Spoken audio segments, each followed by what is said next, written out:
Bonjour, cette vidéo est la première d'une série qui traitera de la question être ou ne pas être constructible à la règle et au compas, qui est équivalent à être ou non exprimable de manière exacte.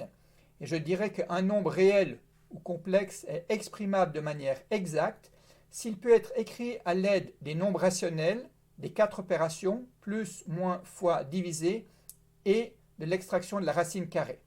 Une définition plus précise viendra plus tard. Je me baserai sur le livre que voici, donc Geometry by its History. Je me baserai principalement sur le chapitre 8, qui est ici, To be constructible or not to be. Et je vous montre encore que le livre contient énormément d'illustrations. Il y a plus d'illustrations que de pages, en fait. Il y a plusieurs illustrations par page. Donc, du point de vue illustration, il est très bien fait. Du point de vue historique, il est très bien fait. Et du point de vue mathématique également. Donc, je le conseille. C'est vraiment un livre qui me plaît beaucoup.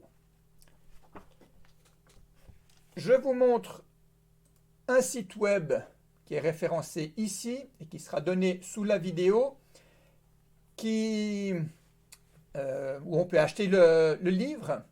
On peut l'acheter à d'autres endroits. Sur ce site, on a la table des matières que je vais vous présenter rapidement. Ici, donc, le nom des auteurs, Geometry by its History.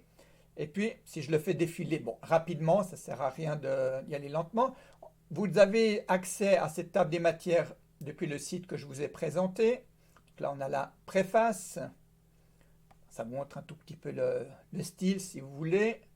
Et puis ici, on a la table des matières. Donc, on commence par Thalès et Pythagore. Ensuite, on parle un petit peu des éléments d'Euclide. Ensuite, il y a d'autres chapitres.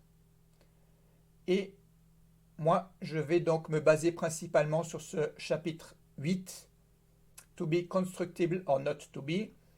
Et voilà, là on arrive à la fin.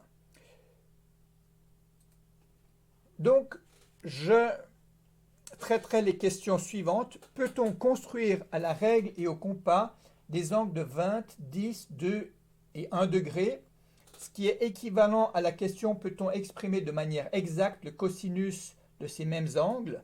Ensuite, je traiterai d'autres questions. Alors, pourquoi est-ce qu'on se pose ces questions-là? Parce que dans une vidéo que j'ai faite précédemment, qui est référencée ici, eh bien, je montre que le sinus de 3 degrés, c'est égal à cette expression, qui est exprimable de façon exacte, puisqu'elle ne fait intervenir que des nombres entiers, ou des nombres rationnels, mais même que des nombres entiers, des 4 opérations, et des extractions de racines. On a aussi racines de racines, mais ça va dans les extractions de racines carrées, que des racines carrées. C'est vrai pour le sinus, c'est vrai pour le cosinus. Le texte sur lequel je me base ici sera également disponible sous la vidéo. Donc, dans la prochaine vidéo, je vais encore faire quelques constructions à la règle et au compas. Et dans la troisième vidéo, normalement, j'attaquerai le problème, peut-on construire à la règle et au compas ces angles? En fait, je montrerai qu'il n'est pas possible de construire le cosinus de 20 degrés. Et de là, on en déduit facilement les autres angles. Voilà. Pour cette vidéo, je m'arrête ici. Merci, au revoir.